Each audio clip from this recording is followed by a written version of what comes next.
I'm a member of the Sierra Club, but I'm not speaking for the Sierra Club, which unfortunately took a position in favor of the waiver.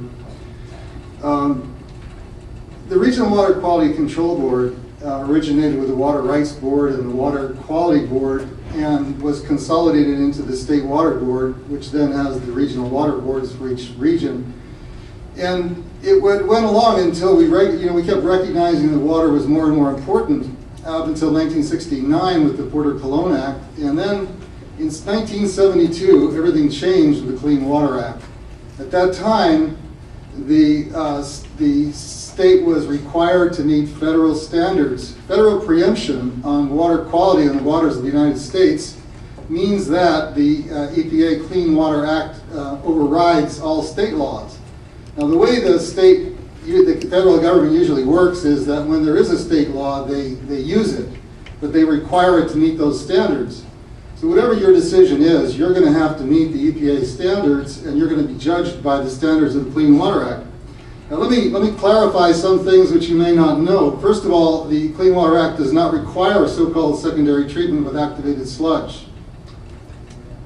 People who tell you that are doing, it's a misnomer. They're misleading you. What it requires is the so-called 30-30 standard with a pH of 6 to 9.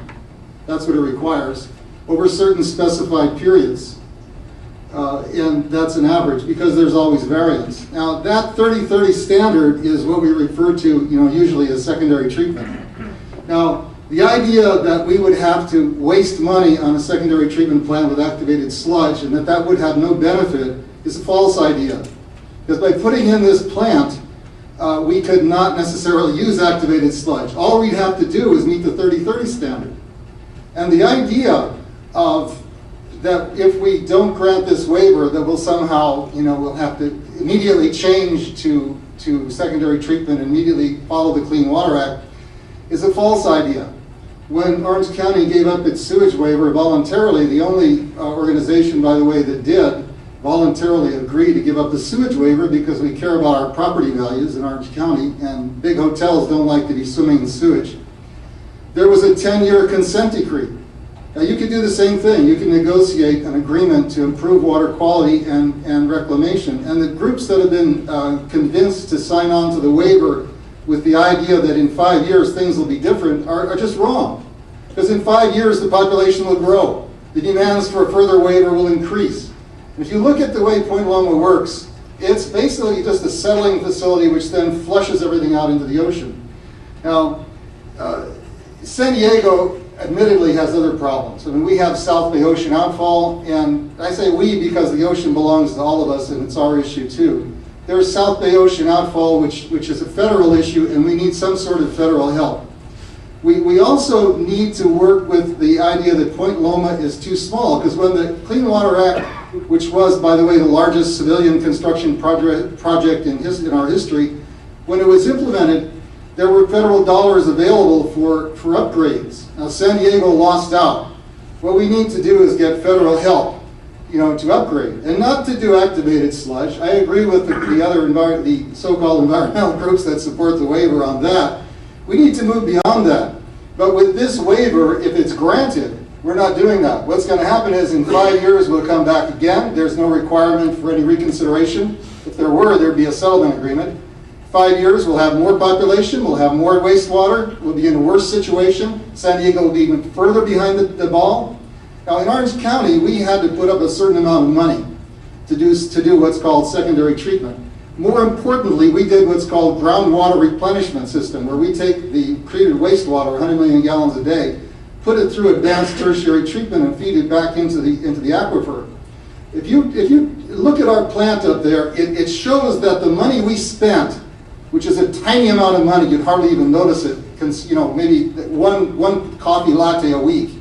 The amount of money we spent will come back to us 100 times, 1,000 times in increased property values, in the security of swimming in water, which eventually will not have dead fecal bacteria in it. Because the only thing we test for, make no mistake, is E. coli active bacteria, virus, and what's called brain worms, toxoplasmosis, which are little protozoans which burrow into the brain and come from cat feces and raccoon feces. Those are not tested for. They insist for a year, and anybody who swims in the water where those swim, you're encountering little protozoans who are just longing to get back into the mammalian life. What they're looking for is a mouse. And the mouse then, when it gets into the mouse, it goes into the brain of the mouse, affects the brain of the mouse, they collect there, they change the behavior of the mouse, and the mouse gets more likely to be eaten by a cat. So anybody who swims in water in which there's sewage takes a chance of ingesting these, saving. What you're doing is you're saving these brainworms from a briny death. They can live in the ocean for about a year.